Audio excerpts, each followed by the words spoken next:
ini hari apa Bapak Ibu buka. Nah di bawahnya itu ada tanggal Hijriah. Tepatnya tanggal 1 Zulhijjah nanti, 6 hari dari sekarang, ini adalah hari-hari emas setiap muslim. Di sini puncak semua pahala kalau mau raih pahala yang banyak. Di sini puncak diterimanya doa. Puncak melimpahnya rezeki bagi setiap muslim. Di 10 awal bulan Zulhijjah ini.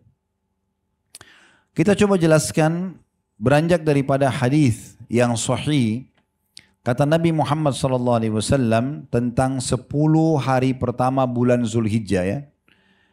Ma min ayyamin al-amalu salihu fiha ahabbu ila Allah min hadhil ayyam ya'nil ashr. Tidak ada hari-hari sepanjang tahun termasuk Ramadan di sini ya, di mana semua jenis amal soleh yang dikerjakan lebih Allah cintai dibandingkan yang dikerjakan di 10 awal bulan Zulhijjah. Semua ibadah yang Bapak Ibu kerjakan sepanjang tahun tidak akan pernah bisa menyamai pahalanya 10 awal bulan Zulhijjah. Walaupun Bapak Ibu beribadah di Ramadan.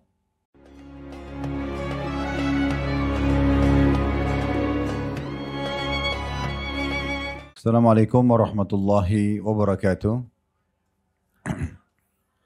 Alhamdulillah, selalu saja lisan kita memuji Sang Pencipta Allah atas segala nikmat yang dilimpahkan kepada kita, terutama nikmat Islam dan iman. Karena dengan Islam dan iman kita jadi punya panduan hidup. Kita mengenal Tuhan kita Allah dan akhirnya kita mengetahui mana makanan, mana minuman, mana pendapatan, mana pergaulan yang dibolehkan dan tidak dibolehkan. Kita terpandu di atas syariat Allah Subhanahu wa taala. Dan kalimat alhamdulillah adalah kalimat penghubung antara kita dengan Allah sehingga nikmat-nikmat yang melimpah selain Islam dan iman pun seperti kesehatan, luangnya waktu, pasangan hidup dan apa saja yang membuat roda kehidupan kita ini bisa berjalan di muka bumi akan terpenuhi dengan kalimat ini. Dan kalimat ini dikenal dengan kalimat syukur atau berterima kasih kepada Allah Subhanahu wa taala. Dan Allah mengatakan dalam firman-Nya dalam surah Ibrahim, la in syakartum la azidannakum. Kalau kalian bersyukur maka pasti saya akan tambah. Wala in kafartum inna adzabi lasyadid. Kalau kalian memungkiri tidak bersyukur maka siksaku sangat pedih. Selanjutnya kita panjatkan salam hormat kita kepada manusia yang telah membawa kepada kita hukum halal haramnya Allah. Manusia yang telah disempurnakan jalur nasabnya, fisiknya, ilmunya oleh Allah Subhanahu wa taala. Dan juga beliau telah menghabiskan 23 tahun dari masa hidupnya, 13 tahun di Mekah, semuanya dengan hinaan, cacian, bahkan puncaknya diusir dari kampung halamannya Mekah. Dan 10 tahun fase Madinah semuanya berisikan penyempurnaan syariat Allah Subhanahu wa taala. Sampai akhirnya sempurnalah agama Allah dan sampai kepada kita semua. Maka sangat wajar kalau kita selalu mengucapkan salam hormat kepada Nabi besar Muhammad sallallahu alaihi wa ala alihi wa sahbihi wasallam. Pada kesempatan ini Bapak Ibu sekalian, kita akan membahas tema yang mungkin kelihatannya sederhana namun memang sangat penting untuk diketahui oleh kaum muslimin. Tentang masalah muliahnya dan keutamaan bulan Zulhijjah. Kurang lebih insya Allah 6 hari dari sekarang kita akan masuk ke tanggal 1 Zulhijjah.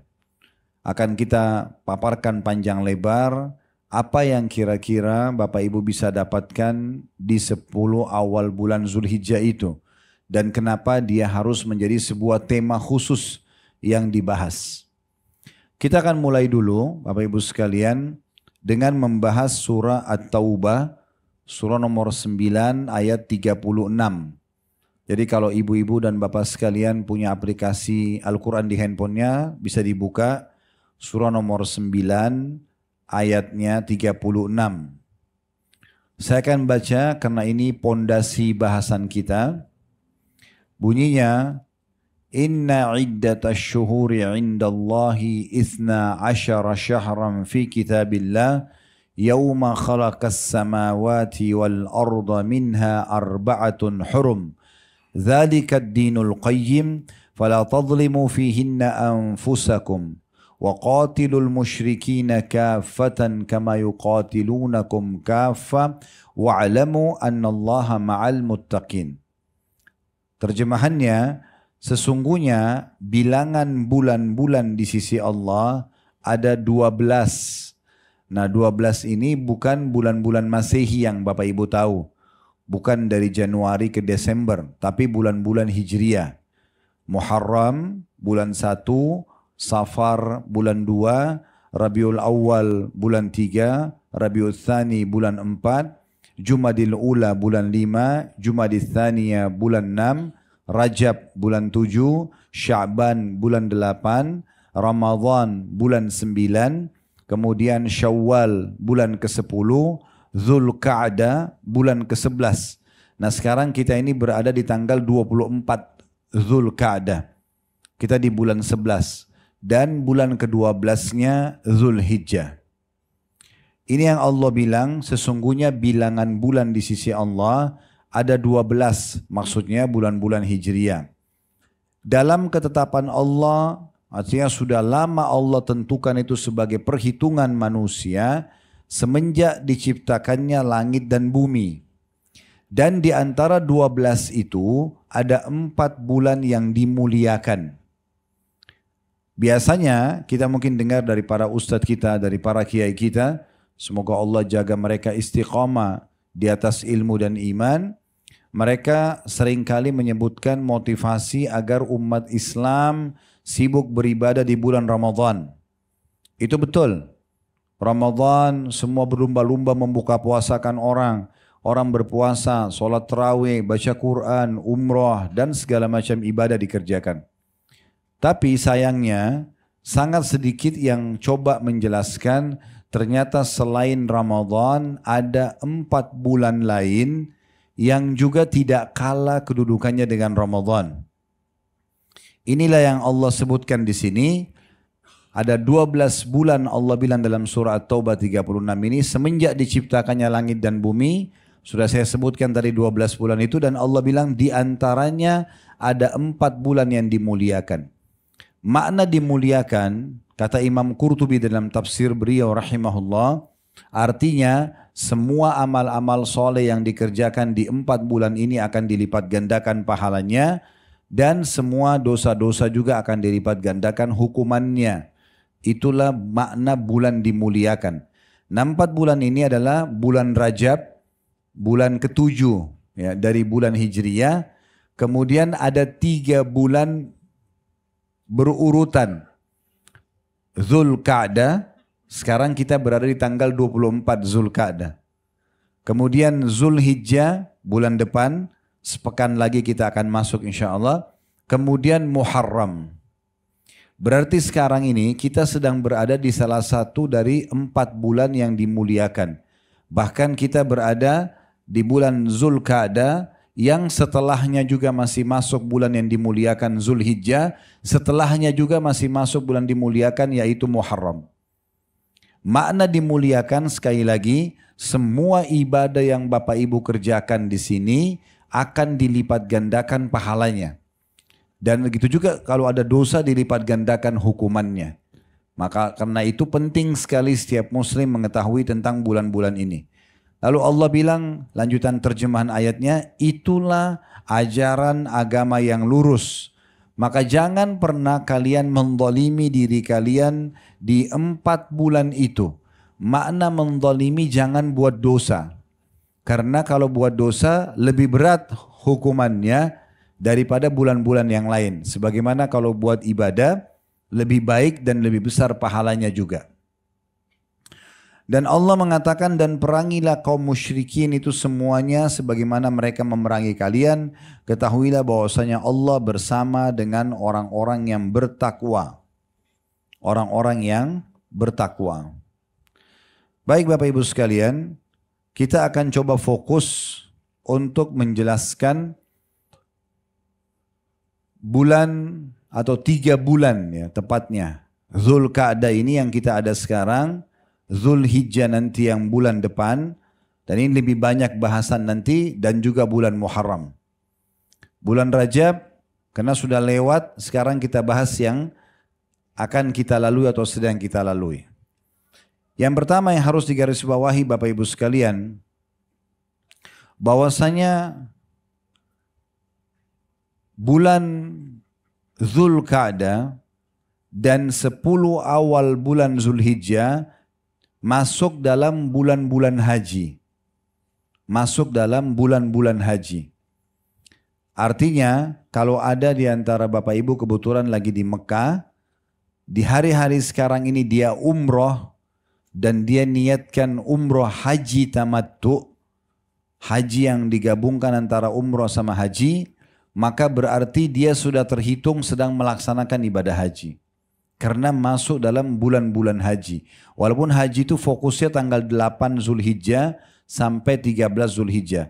Tapi sekarang bulan Zulqa'dah ini masuk dalam salah satu bulan-bulan haji. Perlu kita garis bawahi, bulan Zulqa'dah selain masuk bulan haji, dia juga masuk salah satu dari 4 bulan yang dimuliakan. Sekarang kita fokus 6 hari ke depan. Saya berharap Bapak Ibu betul-betul melingkarin kalendernya. Kalau di rumah tidak ada kalender yang ada tanggal hijriahnya, tinggal ketik di Google tanggal hijriah hari ini. Akan keluar itu. Cuma biasanya keluar kalender, dan itu harus diperhatikan kalau keluar Bapak Ibu klik, misalnya kalau tulis kalender atau tanggal hijriah hari ini, harus dicari sesuai dengan bulan kita, karena kita sekarang bulan Juni, di scroll dulu ke bawah.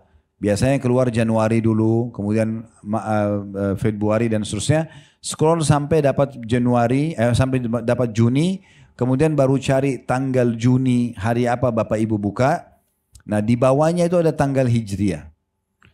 Tepatnya tanggal 1 Zulhijjah nanti, 6 hari dari sekarang, ini adalah hari-hari emas setiap muslim. Di sini puncak semua pahala kalau mau raih pahala yang banyak. Di sini puncak diterimanya doa. Puncak melimpahnya rezeki bagi setiap muslim. Di 10 awal bulan Zulhijjah ini. Kita coba jelaskan beranjak daripada hadis yang sahih. Kata Nabi Muhammad SAW tentang 10 hari pertama bulan Zulhijjah ya. Ma min ayyamin al-amalu salihu fiha ahabbu ila Allah min hadhil ayyam ya'nil ashr. Tidak ada hari-hari sepanjang tahun termasuk Ramadan di sini ya, di mana semua jenis amal soleh yang dikerjakan lebih Allah cintai dibandingkan yang dikerjakan di 10 awal bulan Zulhijjah. Semua ibadah yang Bapak Ibu kerjakan sepanjang tahun tidak akan pernah bisa menyamai pahalanya 10 awal bulan Zulhijjah. Walaupun Bapak Ibu beribadah di Ramadan. Kemudian para sahabat mengatakan, qalu ya Rasulullah walal jihadu fi sabilillah. Wahai utusan Allah, bagaimana dengan jihad di jalan Allah? Jihad itu berat ibu-ibu sekalian ya, karena ibu tidak berjihad mungkin tidak tahu kalau kaum laki-laki kapan disyariatkan mereka harus tinggalkan istrinya, tinggalkan anaknya, tinggalkan pekerjaannya, kemudian mungkin di medan perang tidak dapat makanan, tidak dapat minuman, mungkin sulit mendapatkan kamar mandi, toilet misalnya, bisa setiap saat ditawan oleh musuh, perjuangan yang luar biasa. Kalau dia masuk medan perang langsung mati sih nggak ada masalah, tapi ini butuh perjuangan. Maka para sahabat mengatakan, ya Rasulullah, karena Nabi bilang kan, sekali lagi saya ulangi, tidak ada sepanjang tahun hari-hari di mana semua jenis amal soleh, sunnah atau wajib lebih Allah cintai, lebih besar pahalanya, lebih afdal dibandingkan dikerjakan di 10 awal bulan Zulhijjah. Maka para sahabat mengatakan, ya Rasulullah, jihad pun di jalan Allah, meninggalkan keluarga, meninggalkan pekerjaan, ya. Itu juga makna hadisnya belum bisa mengalahkan pahala amal apapun yang dikerjakan di 10 awal bulan Zulhijjah, walaupun sunnah, ini 6 hari lagi dari sekarang ya. 6 hari lagi dari sekarang. Maka kata Nabi SAW, walal jihadu fi sabilillah. Berperan di jalan Allah pun belum bisa, makna hadisnya menyamai pahala amal-amal yang dikerjakan di 10 awal bulan Zulhijjah. Jadi 6 hari dari sekarang, kalau Bapak Ibu bilang subhanallah pas 1 Zulhijjah, itu lebih afdal daripada jihad. 1 kali subhanallah. Bapak Ibu sedekah 1.000 rupiah 6 hari dari sekarang 1 Zulhijjah lebih afdal daripada jihad di jalan Allah. Apa saja? Berdoa, ya, jenguk orang sakit, apa saja? Berzikir, baca 1 ayat Al-Quran, semua itu lebih baik daripada jihad. Kemudian Nabi SAW bilang dalam lanjutan hadisnya, illa rajulun kharaja binafsihi wa malihi walam falam yarji min dzalika bi syai'. Kecuali satu keadaan, ada satu keadaan di mana bisa mengimbangi pahala amal yang dikerjakan di 10 awal bulan Zulhijjah. Yaitu kalau seorang laki-laki keluar berperang, dia membawa jiwanya dan membawa seluruh hartanya. Misalnya dia punya uang 10 miliar, dibawa semua ke medan perang diinfakkan, dia juga ikut berperang, kemudian dia tidak membawa pulang keduanya. Maksudnya dia terbunuh mati syahid, plus lagi semua hartanya habis diinfakkan, makna hadisnya baru bisa menyamai amalan sekecil apapun yang dikerjakan di 10 awal bulan Zulhijjah. Ini 6 hari lagi dari sekarang, makanya kita pilih tema bahasan masalah ini. Berapa banyak orang yang kami sampaikan di pengajian tentang ini, lalu mereka bilang, betapa ruginya Ustaz, tahun-tahun yang lalu kami tidak tahu masalah ini. Tidak tahu kalau kita masuk 10 awal bulan Zulhijjah, gitu kan. Baik, coba kita buka lagi surah Al-Fajr, 3 ayat pertamanya. Surah Al-Fajr, 3 ayat pertama. Silakan dibuka di aplikasi Al-Quran di handphonenya.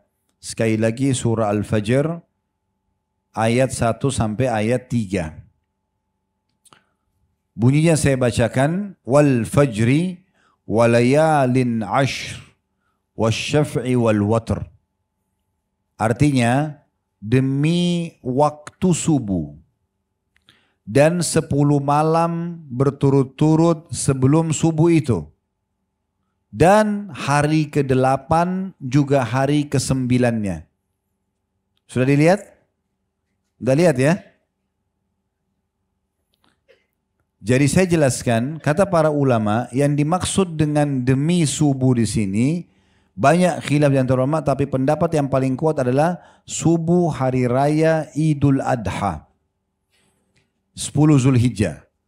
Dan dari ayat ini, karena Allah bersumpah di ayat ini demi subuh, maka ulama mengatakan Idul Adha lebih afdal daripada Idul Fitri. Nah, kita kan di Indonesia lebih ramai Idul Fitri. Padahal sebenarnya lebih afdal Idul Adha. Kenapa? Karena Idul Fitri ada sholat Id. Tapi selepas sholat Id tidak ada syariat khusus. Artinya orang mau silaturahim keluarga silahkan, orang mau istirahat silahkan, orang mau rekreasi keluarga silahkan selama tidak ada dosanya. Tapi kalau selepas Idul Adha, Allah berfirman, fasalli li rabbika wanhar. Salatlah Idul Adha itu hai Muhammad dan berkurbanlah setelahnya. Jadi Idul Adha lebih afdal. Ya. Kemudian Allah bilang, perhatikan ayat 2-nya, walayalin ashr. Dan 10 malam berturut-turut sebelum subuh Idul Adha itu. Dari ayat ini, sebagian ulama ada yang mengatakan, berarti 10 awal bulan Zulhijjah, 6 hari dari sekarang, itu lebih afdal daripada 10 terakhir Ramadan. Ya, kita kan 10 terakhir Ramadan kejar Lailatul Qadar, ya, kita lebih giat beribadah, ada ibadah iktikaf di masjid, bagi laki-laki terutama ya. Tapi dari ayat ini yang Bapak Ibu lagi buka surah Al-Fajr, karena Allah bilang demi subuh Idul Adha itu dan kejar 10 malam berturut-turut sebelum subuh itu. Kalau Lailatul Qadar kita disuruh kejar malam ganjil saja. Dan di sana di Ramadan lebih baik daripada 1000 bulan. Kalau Lailatul Qadar kan. Kalau di sini lebih baik daripada jihad. Jadi 10 malam itu Bapak Ibu disuruh sholat tahajud. Nanti 6 hari lagi nih. Tiap hari kita disuruh sholat tahajud, tapi ini pahalanya mengalahkan pahala jihad. Kemudian ayat 3-nya Allah bilang wasyaf'i wal watr. Dan hari ke-8-nya juga hari ke-9. Maksudnya hari 8 Zulhijjah dan hari 9 Zulhijjah. Tanggal 8 dikenal dengan hari Tarwiyah. Awal sekali jemaah haji masuk ke Mina dengan menggunakan ihram untuk melaksanakan ibadah haji. Tanggal 8 mereka tinggal di kemah di Mina, sholat duhur di waktu duhur 2 rakaat, sholat asar di waktu asar 2 rakaat, sholat maghrib di waktu maghrib 3 rakaat, sholat isya di waktu isya 2 rakaat. Nginap di Mina, tanggal 9-nya yang Allah bilang di situ wal watr, dan hari ganjilnya 9-nya itu jemaah haji semua pergi ke Arafah.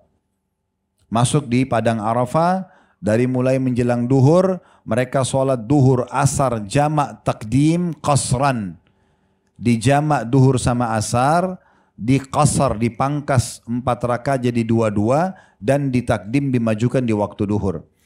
Kemudian memperbanyak doa, zikir, ya, ibadah kepada Allah sampai terbenam matahari. Tanggal 9 itu kemudian jemaah haji menuju ke Muzdalifah.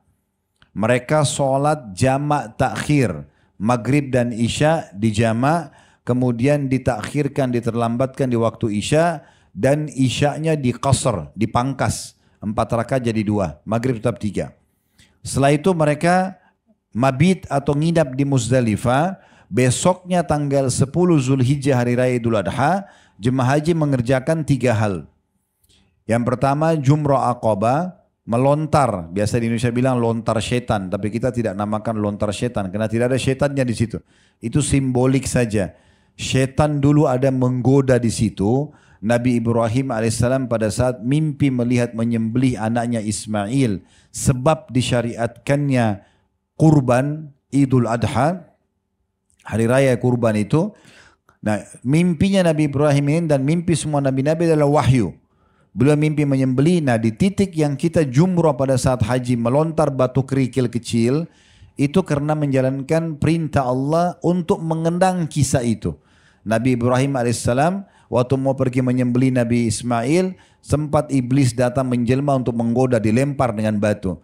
Kemudian lari iblisnya. Di titik yang kedua muncul lagi, dilempar lagi 7 butir batu. Kemudian hilang iblisnya. Di titik ketiga lagi diulangi oleh iblis, dilempar lagi dengan 7 butir batu. Habis itu iblis nggak datang lagi. Makanya disyariatkan jumrah, melontar. Diistilahkan sugra, wusta, dan aqabah atau kubra. Kecil, sedang, besar gitu ya. Nah, kita di hari Idul Adha itu jemaah haji melontar jumrah Aqabah satu saja hari itu. Kemudian mereka tawaf dan sa'i haji, namanya tawaf ifadah, dan berkurban atau hadyu. Setelah itu jemaah haji boleh tahallul, cukur rambut, buka baju ihram, laki-laki dan perempuan. Lalu mereka pergi ke Mina. Tinggallah mulai hari raya Idul Adha itu tanggal 10 sampai tanggal 13. 11, 12, 13 dikenal dengan hari tasyrik, yang biasa kita di Indonesia berkurban, ya. Nah, ini tinggal di sana, dan hari-hari tasyrik 11, 12, 13 jemaah haji mereka melontar kecil, sedang, besar. Kembali ke kemah. Sholat lagi duhur di waktu duhur 2 rakaat, asar di waktu asar 2 rakaat, maghrib di waktu maghrib 3 rakaat, isya di waktu isya 2 rakaat. Tanggal 12 sama, tanggal 13 sama. Lalu kemudian mereka tinggalkan Mina setelah itu selesai hajinya. Nah, ini yang disebutkan tadi di ayat 3 surah Al-Fajr wasyaf'i wal watr, dan hari ke-8 dan hari ke-9 maksudnya tadi sudah saya jelaskan. Nah, beranjak daripada firman Allah Subhanahu wa taala dalam surah Al-Fajr ini, dan beranjak daripada tadi hadis yang sahih sudah saya bacakan tentang semua amal soleh yang dikerjakan di 10 awal bulan Zulhijjah itu lebih afdal, lebih besar pahalanya dibandingkan jihad di jalan Allah, yang bisa menyamai satu kata subhanallah 1000 rupiah infak ya yang dikerjakan di 10 awal bulan Zulhijjah itu hanya orang yang keluar berperang membawa seluruh harta dan jiwanya, kemudian dia tidak membawa pulang keduanya. Ya, ini amal yang luar biasa. Sekarang kita coba susun Bapak Ibu sekalian amal yang paling afdal yang dikerjakan di 10 awal bulan Zulhijjah. Yang pertama haji. Yang pertama adalah ibadah haji. Wajib bagi setiap muslim dan muslimah haji pertama. Haji kedua, haji ketiga hukumnya sudah sunnah. Tapi boleh enggak saya ulang-ulangi haji saya karena saya mampu? Boleh. Sangat boleh. Kata Nabi SAW, ikutkanlah haji dan umrah. Maksudnya habis haji umrah, habis umrah haji. Begitu terus. Karena keduanya ini, haji dan umrah akan menghilangkan kemiskinan dan juga dosa-dosa sebagaimana ahli atau ahli besi ya yang biasa membersihkan karat besi dengan semprotan api, sebagaimana ahli besi itu menghilangkan karat-karat dari besi, emas dan perak ya. Dan haji yang mabrur tidak ada balasannya kecuali surga. Para sahabat Nabi ridwanullah alaihim, para tabi'in, orang-orang soleh yang belajar dari para sahabat Nabi, mereka selalu menjadikan musim haji adalah musim berkumpul. Memang mereka selalu di Mekah. Mereka nggak mau kehilangan 6 hari tadi. Tanggal 8 Zulhijjah sampai 13 Zulhijjah. Ini hari emas. Karena orang kalau hajinya mabrur, diterima karena mengikuti syarat dan rukunnya, maka balasannya adalah surga. Kita pulang dapat tiket VIP ke surga. Oleh karena itu mengulanginya sangat bagus. Dan juga dianjurkan bagi orang yang mau pergi haji, mungkin di sini ada Bapak Ibu yang akan haji tahun ini insya Allah, maka usahakan selama haji supaya hajinya sempurna mabrurnya. Waktu ditanya kepada Nabi SAW, apa mabrurnya haji itu? Beliau mengatakan mabrurnya adalah memberi makan kepada orang dan menjaga tutur kata yang santun. Nah, banyak jemaah haji kita pergi haji saja. Padahal salah satu program yang menarik adalah membagi-bagi makanan di sana. Makanya kami, alhamdulillah Allah amanahkan ada Uhud Tour Travel ini yang bersama kami, saya selalu buatkan program jemaah. Termasuk tahun ini insya Allah kita buatkan program bekerja sama dengan yayasan resmi yang ada di Mekah. Kita bisa membagi-bagi air minum, membagi-bagi makanan untuk jemaah haji. Karena ini salah satu penyebab mabrurnya haji itu. Dan juga menjaga tutur kata yang santun. Tibul kalam, kata Nabi SAW. Sopan, santun, jauh dari cercaan, cacian, ghibah, ya. Kemudian juga fitnah, ya. Bertengkar. Ramadan dan haji ini, puasa Ramadan dan haji, dua ibadah besar memang melatih setiap muslim dan muslimah untuk mengontrol lisan mereka. Supaya mereka tidak bertutur kata yang salah. Kata Nabi SAW, siapa yang sedang berpuasa, maka jangan dia pernah rafath. Rafath itu mengucapkan kata-kata syahwat selain pada pasangan halalnya. Kalau pada suami istri nggak ada masalah, tapi kalau selain suami istri nggak dibolehkan. Kata Nabi SAW, kalau kalian puasa jangan rafath, jangan juga fusuk, berbuat segala jenis dosa, ya. Kemudian juga kata Nabi SAW, kalau seandainya, dan jangan sahab, sahab itu kayak bertengkar. Kalau dia diajak bertengkar oleh seseorang, katakan saya sedang berpuasa. Itu Ramadan. Di musim haji juga begitu. Allah bilang dalam surah Al-Baqarah itu ya. Sehingga saya di 197 ayatnya itu. Orang kalau haji itu, fala rafatha wala fusuka wala jidala fil hajj. Kalau lagi haji, tidak boleh ada rafath. Rafath itu ucapan kata-kata mesra, tapi selain pada pasangan halal. Tidak boleh fusuk, berbuat semua jenis dosa yang lain. Ghibah, fitnah, ya, tontonannya, ucapannya yang didengar. Gitu. Dan jidal. Nggak boleh berdebat-debat di musim haji, ribut-ributan.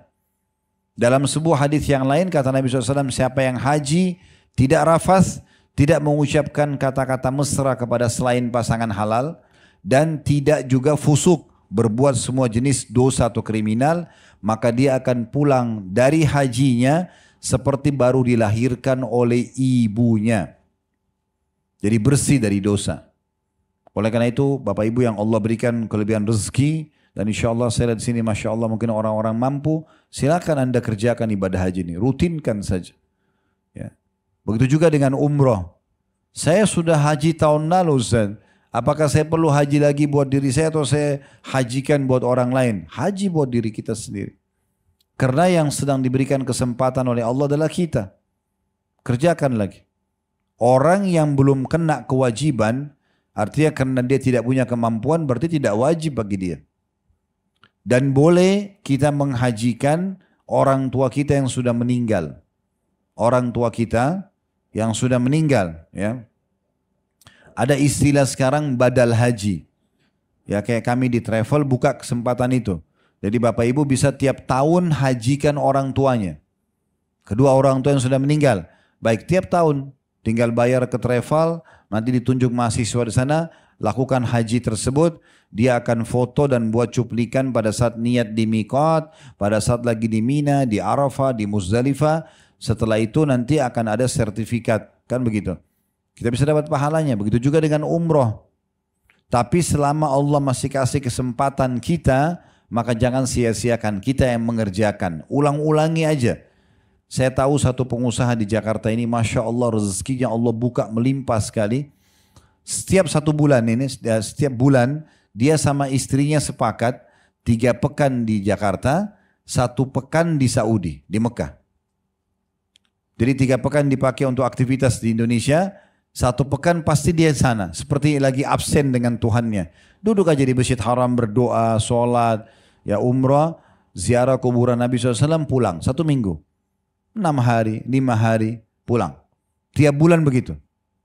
Dan Masya Allah, Allah berikan banyak sekali keutamaan, kelebihan. Ada banyak keajaiban terjadi bagi orang yang haji dan umrah ini ya. Banyak sekali keajaiban yang terjadi. Di antaranya mustajabnya doa itu.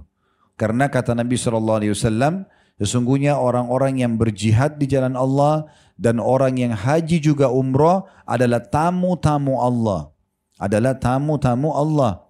Mereka dipanggil, mereka datang dan akhirnya mereka berdoa, Allah kabulkan. Jadi mereka mustajab doa. Wajar saja kalau ada orang yang sedang pergi haji atau umrah kita mengatakan tolong doakan saya. Memang karena dia mustajab doa. Dia diterima doanya. Dan juga rezeki yang kita keluarkan itu akan diganti oleh Allah Subhanahu wa taala. Jadi tidak usah perhitungan di jalan Allah. Sebagaimana Allah jelaskan dalam surah Saba, surah nomor 34 ayat 39. Ya, potongan ayatnya, "Wa ma anfaqtum min syai'in fahuwa yukhlifu." Semua yang kalian infakkan pasti akan diganti oleh Allah. Diganti. Saya juga sarankan teman-teman untuk mencari travel-travel yang berkualitas, pelayanannya bagus, dan panduan ibadahnya juga tepat. Karena ada juga yang bagus tapi panduan ibadahnya kurang tepat. Gitu kan. Jadi dua-dua bergabung. Dan insya Allah Allah akan gantikan semua rezeki yang sudah kita bayarkan. Jadi ini yang paling utama ya. Ibadah haji. Haji ini ada 3 macam. Ada namanya haji ifrad. Haji ifrad itu haji saja. Tanpa umroh. Nah biasanya yang lakukan ini Bapak Ibu sekalian penduduk Mekah. Karena mereka tinggal pakai baju ihram dari rumahnya di tanggal 8 Zulhijjah. Lalu ke Mina lalu dia laksanakan ibadah haji. Yang kedua dan ini yang paling afdal adalah haji tamattu' namanya. Tamattu' itu artinya menikmati. Jadi kita ke Mekah umroh dulu, selepas umroh semuanya pakai baju ihram, kita tawaf, niat, kemudian tawaf, sa'i, tahallul, habis syukur pakai baju biasa. Jadi kayak penduduk Mekah. Tinggal di Mekah cuma perbanyak sholat di Masjid Haram, sampai tiba tanggal 8 Zulhijjah, baru kita pakai ihram untuk haji. Jadi umroh dulu, habis itu tinggal di Mekah kayak penduduk Mekah, nanti pas masuk tanggal 8 Zulhijjah baru pakai ihram untuk haji. Nah ini namanya tamattu, artinya menikmati. Karena dia menikmati jedah antara umroh dan haji untuk pakai baju biasa. Cuman ini nanti ada hadyu, ada hewan kurbannya. Kalau yang pertama ifrat tidak ada hewan kurbannya. Jenis haji yang ketiga namanya qiran. Qiran ini itu adalah umroh sama haji, cuma bedanya selepas umroh jemaah hajinya nggak buka baju ihram. Mereka pakai baju ihram sampai selesai haji. Ini memang agak berat, ya. Dan waktu Nabi Muhammad SAW haji, beliau kerjakan haji yang ketiga ini, haji qiran namanya. Tapi beliau menganjurkan para sahabat, ya, siapa yang mampu pada saat itu untuk mengubah, dia ubah niatnya. Jangan qiran, tapi dia pindah ke tamattu. Supaya meringankan orang-orang. Karena kalau qiran, mereka tetap dengan ihramnya sampai selesai haji. Jadi kalau kayak kami nanti insya Allah ini berangkat dengan travel kami tanggal 20 Juni, hari Selasa depan insya Allah. Itu masih tanggal 1 Zulhijjah. Kalau kita tamattu, dan alhamdulillah kami nanti tamattu karena cara yang paling afdal, tanggal 20 itu langsung umrah, tahallul, kami sudah pakai baju biasa, jadi tanggal 21, itu tepatnya tanggal 2 Zulhijjah sampai tanggal 8 Zulhijjah kami sudah pakai baju biasa aja di Mekah. Sambil memperbanyak ibadah, tanggal 8 baru pakai ihram lagi. Tapi kalau qiran, kalau tanggal 20 misalnya berangkat, selesai umrah, ihramnya nggak dibuka. Terus dipakai sampai selesai tanggal 13 Zulhijjah. Nah ini jenis-jenis haji itu sendiri. Ya, jenis-jenis haji sendiri. Nah supaya hajinya diterima dan ini adalah ibadah yang paling afdal di 10 awal bulan Zulhijjah, butuh 2 syarat. Syarat yang pertama, ikhlas. Bukan karena pamer, bukan karena mau dipuji orang. Allah berfirman dalam Al-Quran surah Al-Baqarah, wa atimmul hajja wal umrata lillah. Sempurnakanlah haji dan umrah itu karena Allah.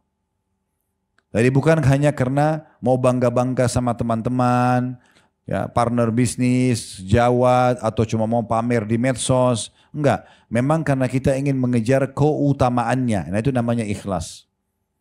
Dan juga ciri orang ikhlas tidak menceritakan. Kecuali ditanya. Kalau ada yang tanya Bapak Ibu lagi di bandara, kita pakai baju seragamnya travel. Bapak Ibu mau haji ya?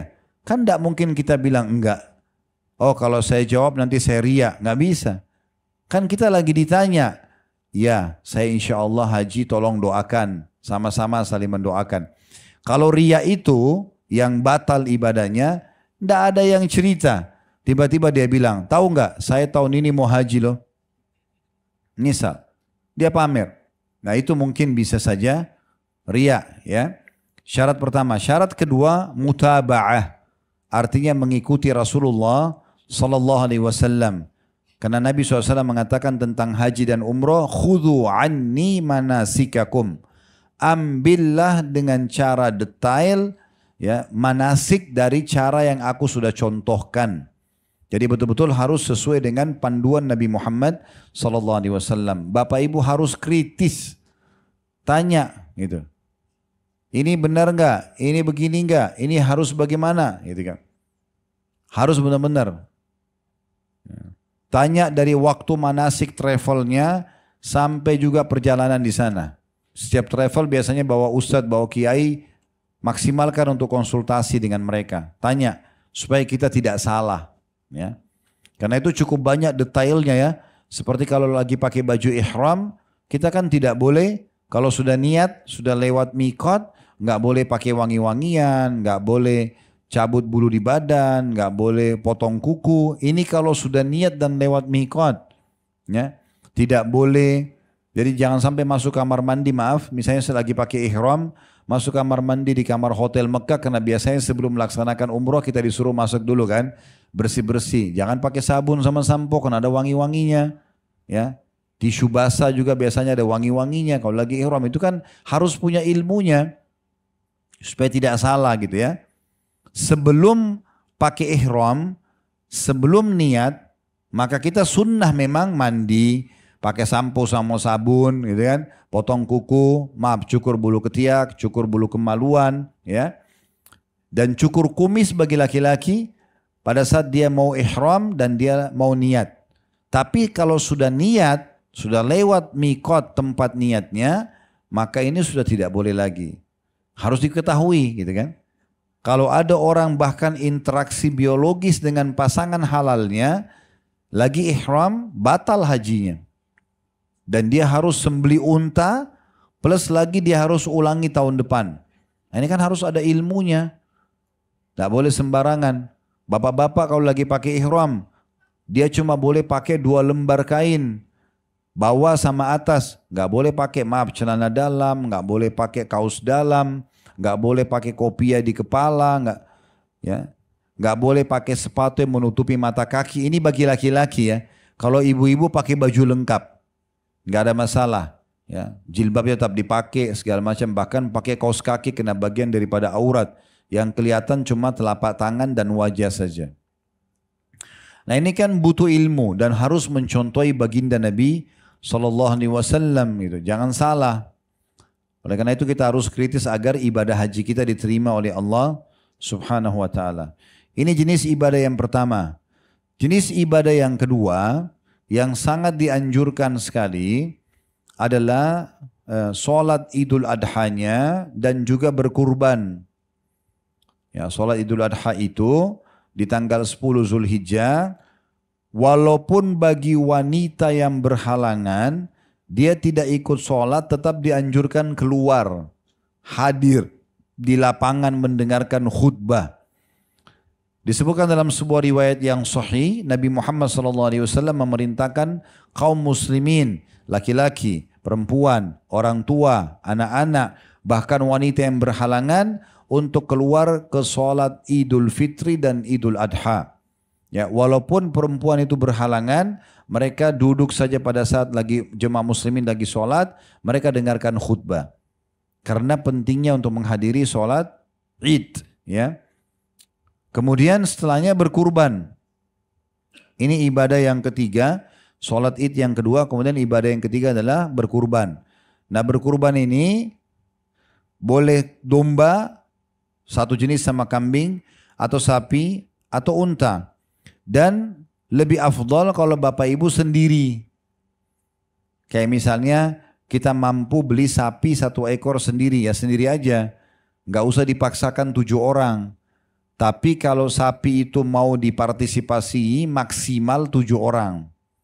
Karena pernah ada satu ibu pengajian, beliau ikut dengan program kami di Adhafam. Kami juga punya alokasi penerimaan kurban. Maka beliau kasih nama beliau, nama suami sama nama 2 anaknya untuk 1 ekor sapi. Lalu kemudian beliau bilang, Ustadz tolong tambahkan 3 nama lagi yang lain. Saya tanya, untuk apa ibu tambahkan 3 nama yang lain? Kan harus 7. Saya bilang nggak harus 7. Kalau ibu bisa sendiri 1 sapi sendiri, ibu nggak usah bagi pahalanya. Kalau tidak bisa sendiri 2 orang, 2 orang aja. Kalau tidak bisa 3 orang, 3 orang aja. Jangan paksakan 7, karena kalau 7 dibagi 7 pahalanya. Kan begitu. Nah di sini khilaf di antara ulama mana yang lebih afdal. Apakah domba sama kambing atau sapi dan unta. Ada pendapat yang mengatakan unta sama sapi karena lebih besar. Ada juga pendapat yang mengatakan tidak, domba lebih afdal. Kenapa? Karena Nabi Ismail alaihissalam pada saat tidak jadi disembeli, diganti oleh Allah dengan domba. Dan Nabi Muhammad SAW dalam hadis Bukhari berkurban dengan 2 ekor domba jantan bertanduk yang berbulu putih dan di daerah sekitar matanya dan keempat kaki domba tersebut berbulu hitam. Nah ini tentang masalah kurbannya. Dan kita boleh memakan hewan kurban kita kalau memang di lokasi kita jangkau. Ya. Ibadah yang keempat, berpuasa. Nah 6 hari dari sekarang itu disunnahkan Bapak Ibu puasa 9 hari. 9 hari. Mulai tanggal 1 Zulhijjah sampai 9 Zulhijjah. Ini bagi yang mampu sangat baik. Kenapa? Karena ibadah-ibadah di 10 awal bulan Zulhijjah lebih baik daripada jihad. Tadi sudah saya jelaskan. Lebih baik daripada jihad. Bahkan yang bisa menyamai amal di 10 awal bulan Zulhijjah hanya orang yang keluar berperang, dia mati syahid, hartanya semua habis diinfakkan, baru sama dengan ibadah yang paling ringan yang dikerjakan di 10 awal bulan Zulhijjah. Maka ada sebuah hadits Bukhari yang berbunyi, mungkin tidak asing hadits ini kita dengarkan di Ramadan. Kata Nabi SAW, semua amal ibadah anak Adam selain puasa, sholat, zakat dan seterusnya sudah ditentukan kadar pahalanya 10 sampai 700 kali lipat.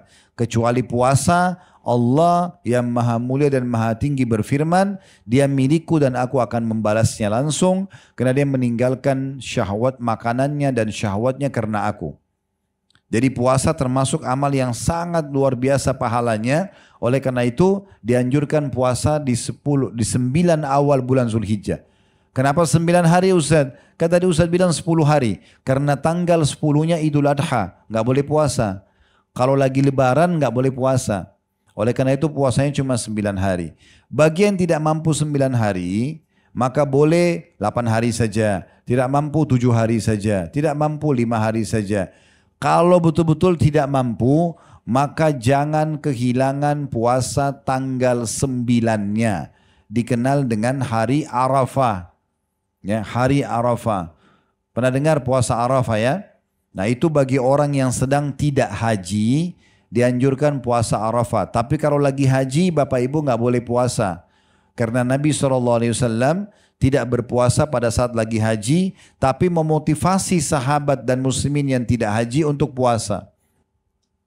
Dalilnya adalah hadis yang sahih, disebutkan bahwasanya Nabi SAW berpuasa 9 hari di awal bulan Zulhijjah. Dan beliau juga menjaga puasa Senin Kamisnya dan berpuasa 3 hari setiap bulannya. Kemudian kalau tidak mampu 9 hari, tadi saya bilang tanggal 9 saja dikenal dengan hari Arafah. Kata Nabi SAW, puasa hari Arafah, saya berharap bisa mengampuni dosa setahun yang lalu, 365 hari yang lalu, dan setahun akan datang atau 365 hari ke depan. Oleh karena itu 1 hari ini jaga baik-baik. Ya, tanggal 9, tepatnya 1 hari sebelum Idul Adha. Kalau takut lupa, lihat kalender Idul Adha kapan, lingkari Idul Adha. Nah ini 1 hari sebelumnya. Tujuannya adalah supaya orang-orang yang tidak haji tetap mendapatkan keberkahan hari Arafah. Karena hari Arafah ini hari yang luar biasa. Kata Nabi SAW, doa yang paling afdal adalah hari Arafah.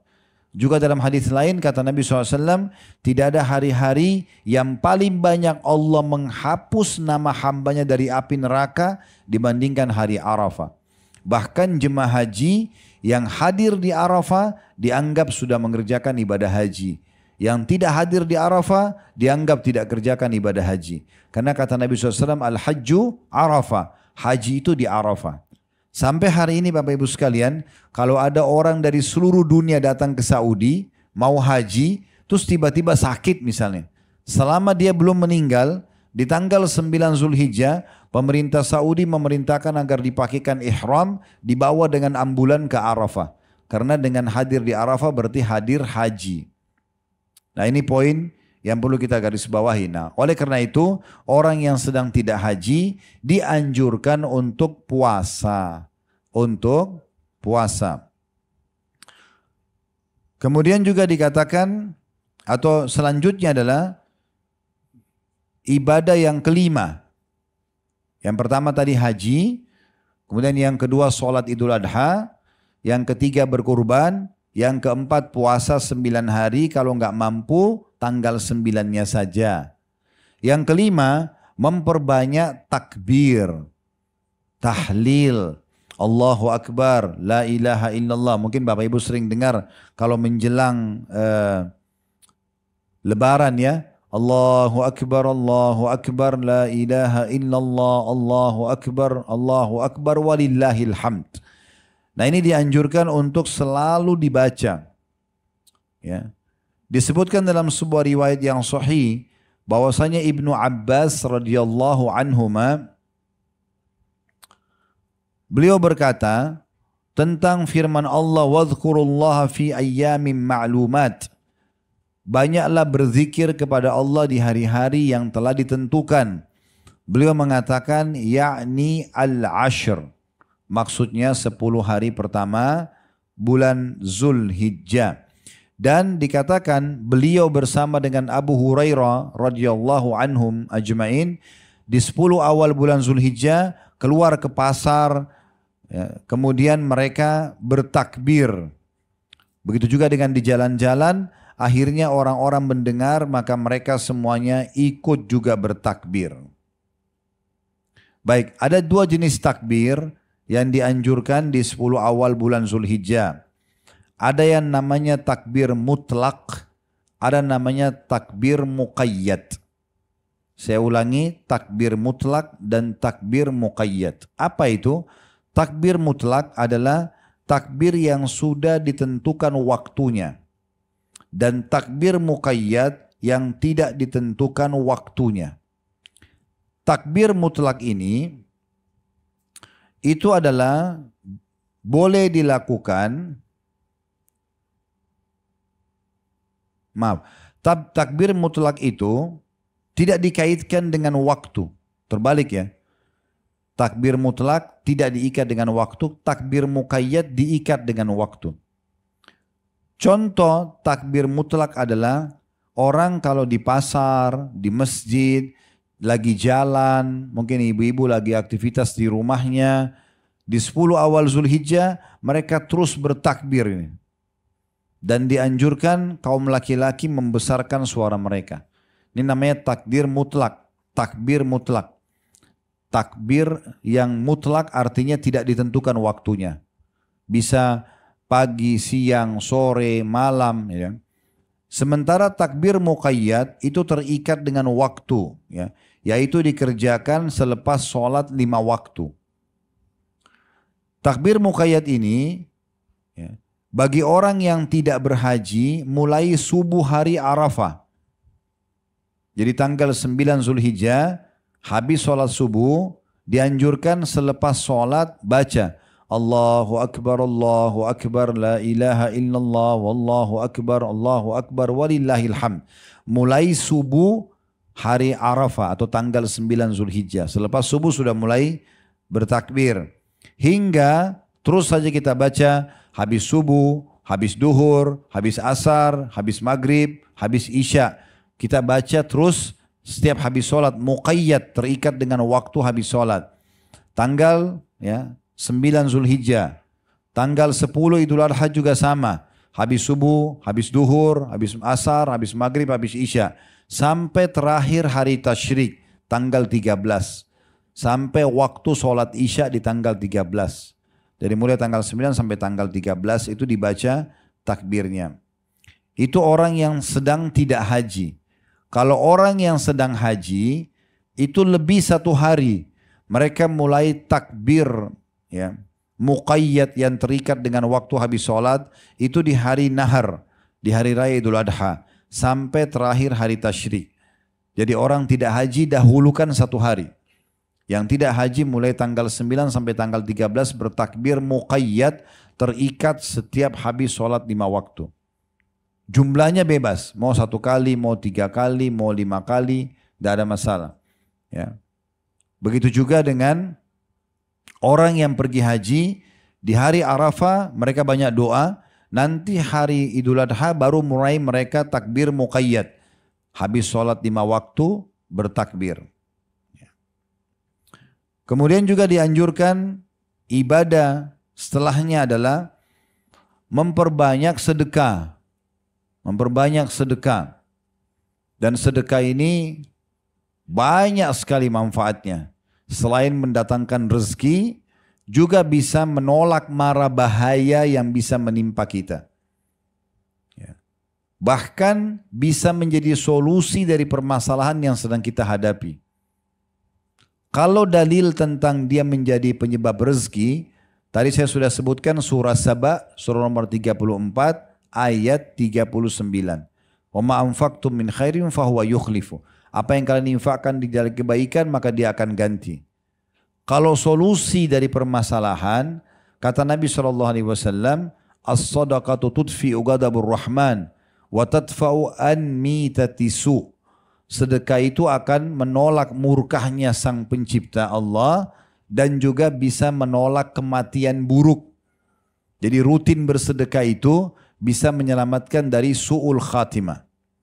Kemudian yang ketiga, bisa menjadi solusi dari permasalahan.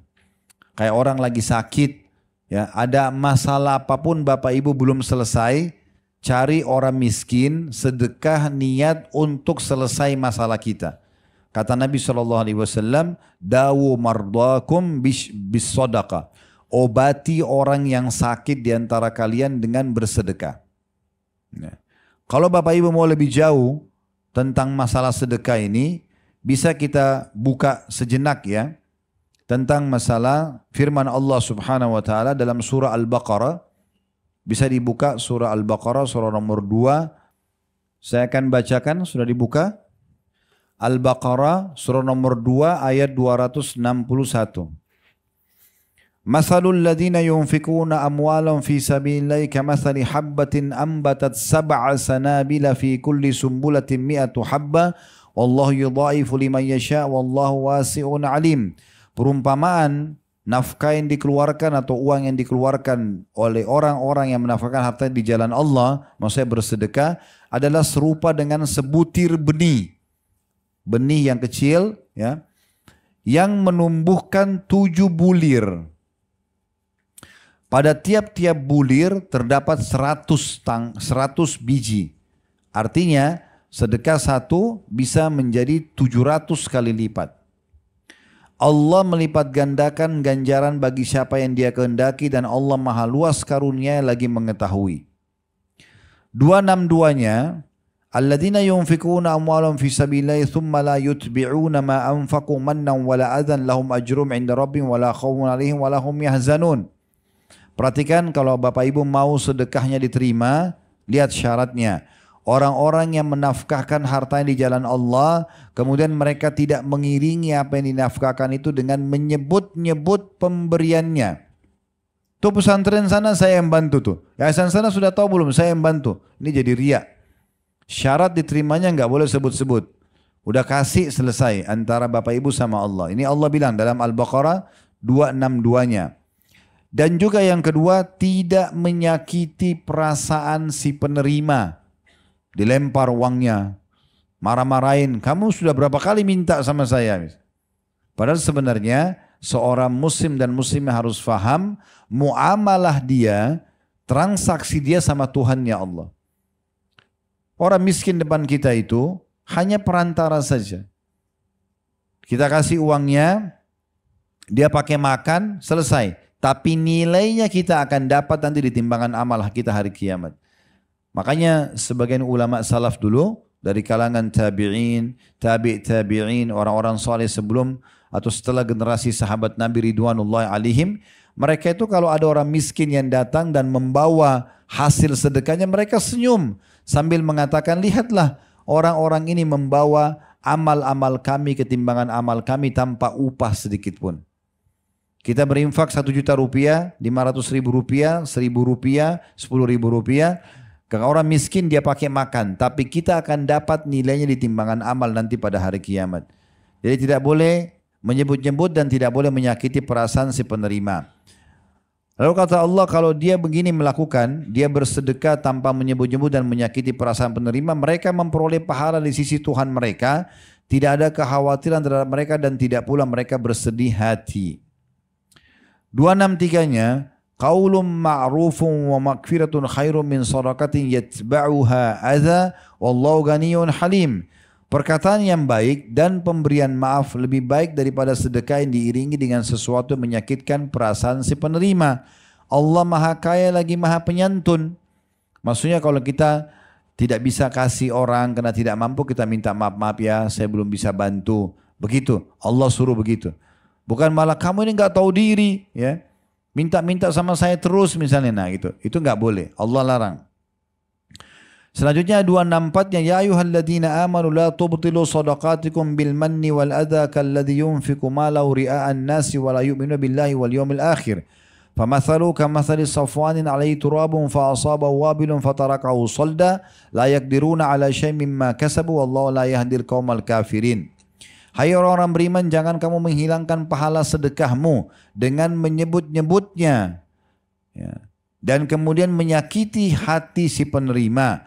Seperti orang yang menafkahkan hartanya karena riya kepada manusia, pamer, dan dia tidak beriman kepada Allah dan hari kemudian. Maka perumpamaan orang itu seperti batu licin, di atasnya ada tanah. Kemudian batu itu ditimpa dengan hujan yang lebat, lalu menjadilah dia bersih atau tidak bertanah. Mereka tidak menguasai sesuatu dari apa yang mereka usahakan, dan Allah tidak memberikan petunjuk kepada orang-orang kafir. Jadi ini ayat-ayat sampai 274 ya. Ini baru ayat 264 sampai 274, semuanya bicara tentang masalah berinfak jalan Allah subhanahu wa ta'ala. Baik, bagaimana jenis-jenis infaknya yang terbaik? Bapak Ibu misalnya bersedekah untuk kedua orang tua.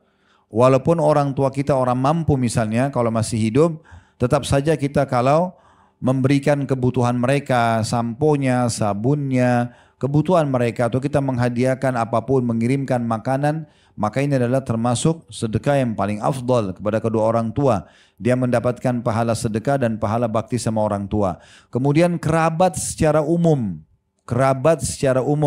siapapun yang punya hubungan kerabat.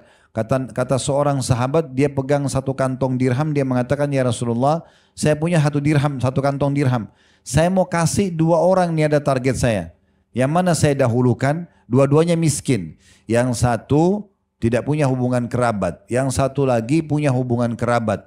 Kata Nabi SAW, kalau kau berikan kepada yang punya hubungan kerabat, maka engkau akan dapat 2 pahala. Pahala sedekah dan pahala silaturahimnya.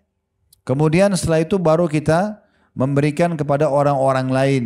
Ya, orang-orang lain. Ya, kita bisa membantu kepada muslimin. Kemudian juga kita bisa partisipasi, ya. Sebagaimana tadi saya bilang, kami bekerja sama dengan satu yayasan resmi di Saudi di Mekah, itu memang yang menerima donasi untuk ya dibagi-bagikan makanan dan minuman untuk jemaah haji. Maka ibu dan bapak bisa ikut itu, ya. Supaya kita mendapatkan termasuk amalan yang mulia di 10 awal bulan Rajab, karena sedekah ini termasuk amalan yang luar biasa. Dan sudah kita sebutkan, salah satu penyebab bagi orang yang haji untuk mabrur memberikan makan kepada orang-orang. Tentu boleh yang lainnya ya, boleh membagikan Al-Quran, boleh membagikan pakaian, intinya bersedekah. Amalan yang terakhir, memperbanyak taubat kepada Allah subhanahu wa ta'ala dan juga doa. Ya. Taubat nasuha. Kalau Bapak Ibu masih dikasih umur hari ini, maka jangan sia-siakan karena ini hari emas kita. Kita ini sebenarnya tidak perlu ulang tahun karena kita ini ulang detik. Ulang tahun 1 tahun sekali. Kita ini hitung detik. Setiap detik bisa tiba-tiba saja ajal datang dan mewafatkan kita. Maka kita ini sebenarnya manusia yang hitungannya detik. Ya. Sampai Hasan Basri rahimahullah berkata, seorang ulama tabi'in, hai manusia, hai anak Adam, engkau hanyalah hitungan angka. Setiap kali lewat 1 hari, maka berkuranglah umurmu. Jadi memang seperti itu. Terbatas sekali. Maka jangan sia-siakan. Di saat hari ini masih bisa kita berbuat kebaikan untuk menambah amal soleh kita yang lalu-lalu. Kalau di masa lalu kita punya dosa, saat ini masih hidup, segera bertaubat kepada Allah subhanahu wa ta'ala. Karena dengan taubat maka kita tidak jadi dihukum nanti di kuburan dan juga di akhirat sana. Kematian itu kalau datang Bapak Ibu sekalian tidak mengenal umur, tidak mengenal jabatan, tidak mengenal harta, ya, tidak mengenal jenis kelamin. Semuanya meninggal pada saat itu. Tadi baru kami makamkan salah satu staf kami yang bergabung di kantor, kalau tidak salah umurnya 37 ya. 37 tahun, masih sangat muda. Subhanallah, kata istrinya waktu kami tanya tadi tidak ada keluhan.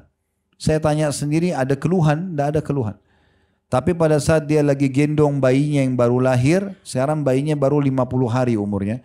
Waktu baru lahir berapa waktu yang lalu, lagi gendong dia merasa pusing, jatuh, untung bayinya ada di dada dia, Kemudian setelah itu diperiksa di dokter, ternyata dia sudah kanker otak stadium 4. Dan baru dioperasi mungkin pekan lalu, mungkin sepekan lalu tepatnya. Dan akhirnya meninggal dunia di umur 30 tahun. Tadi baru kami makamkan. Begitu cepatnya kematian itu datang. Dan istrinya cuma bisa mengatakan kayak proses kayak orang cuma mimpi tiba-tiba. Semua terjadi begitu. Jadi jangan tunggu masuk ruangan ICU baru kita pikir kita akan meninggal dunia. Mumpung masih ada kesempatan beramal soleh, maka segera kerjakan. Mumpung ada kesempatan taubat dari dosa, segera bertaubat. Dan sebagai penutup kata-kata saya, Bapak Ibu sekalian, kalau ada kesempatan beramal soleh, maksimalkan dan jadikan itu sebagai amal terakhir kita. Mungkin setelah itu kita meninggal. Mungkin itu sedekah terakhir, mungkin itu sujud terakhir, mungkin itu bacaan ayat terakhir, mungkin itu zikir terakhir, mungkin itu silaturahim keluarga terakhir, mungkin itu jenguk orang sakit yang terakhir, mungkin itu senyum dengan muslim yang terakhir, kita tidak tahu. Oleh karena itu Nabi SAW bilang, la tahkiranna minal ma'rufi syai'a. Jangan pernah pelit-pelit dengan satu kebaikan. Walau antalka akhaka biwajhin taliq. Walaupun engkau bertemu dengan saudaramu muslim dalam kondisi wajah tersenyum. Saya juga tutup dengan sebuah riwayat ya, yang mengingatkan kita semua, dan saya suka sekali riwayat ini karena setiap kali saya bacakan, saya pun kembali termotivasi tentang adanya 3 orang sahabat yang masuk Islam kemudian menjadi tamu di rumahnya Talha bin Ubaidillah radhiyallahu anhu di Madinah. Nah, Talha menceritakan orang pertama ikut jihad mati syahid. Orang kedua beberapa waktu setelah itu ikut jihad mati syahid. Orang ketiga dari 3 orang yang masuk Islam dan mereka satu suku ini meninggal di atas ranjangnya. Lalu Nabi SAW, lalu Talha bin Ubaidillah mimpi melihat kalau orang yang pertama itu di paling belakang, orang yang kedua di tengah-tengah, orang yang ketiga paling depan, dan paling bagus fasilitasnya di surga. Maka Talha bingung, kok bisa orang yang mati di ranjang lebih baik amalnya daripada 2 orang yang mati syahid sebelumnya. Maka dia melapor kepada Nabi Muhammad SAW, ya Rasulullah, bagaimana saya memahami mimpi ini? Kata Nabi Muhammad SAW, sesungguhnya yang terakhir mati itu karena Allah masih kasih kesempatan dia umur, ya, maka dia sempat sholat 5 waktu, dia masih sempat melakukan ibadah-ibadah, walaupun cuma berapa hari, itu sudah cukup membuat dia lebih baik daripada orang yang mati syahid pekan lalu atau beberapa waktu yang lalu. Artinya, kalau Allah masih kasih kesempatan kayak sekarang kita masih bisa bernafas, kita masih bisa aktivitas, maksimalkan beribadah kepada Allah. Ada kesempatan sedekah, baca Quran, hadir majelis ilmu begini, dengarkan. Haji, umroh, pokoknya lakukan. Selama ada kesempatan dan jangan ditepis. Kesempatan itu mengatakan sudahlah nanti aja, karena itu mungkin kesempatan terakhir kita. Allahu a'lam. Ini amalan yang ditunjukkan di bulan Zulhijjah, dan tentu kalau puasa ada juga puasa di bulan Muharram, Tasu'a dan Ashura, tanggal 9 dan 10 Muharram, yang kata Nabi SAW hari Ashura itu bisa mengampuni dosa-dosa setahun yang lalu. Tapi karena kita tadinya fokus membahas bulan Zulhijjah, maka ini yang paling banyak kita bahas. Nanti bulan Muharram juga jangan lupa, 1 bulan setelah bulan Zulhijjah tadi. Kalau tadi puncaknya bulan Zulhijjah 1 sampai 10 Zulhijjah, kalau bulan Muharram 9 dan 10-nya. Dikenal dengan hari Tasu'a dan Ashura.